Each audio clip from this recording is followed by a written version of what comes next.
Grabe. Kakarating ng galing mag-shopping ng foods kasi ano ba 'yon? Magso-snowstorm daw. I think starting yata bukas.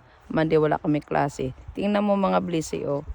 Sa harapan to ng bahay ko. Hindi pa natunaw yung snow. Ano ba yan? Gusto ko magtagal, hindi ako marunong. Magsa-snowstorm na naman. Hindi pa natunaw yung snow sa harapan ng bahay ko. Parang gali yata ako. Tingnan mo yan. Oh my Lord. Ano lang gagawin natin? Close yata kami sa Papunta mo yan doon, oh. Di bang kapal, mga blisi. Yun. See? Papunta yan. Yun doon nga, oh. Oh, hindi pa na oh. Papunta doon. Oh, Lord. Tapos, magsusnow na naman. Oh, Lord. Grabe. I want to go back to Philippines. Mainit doon.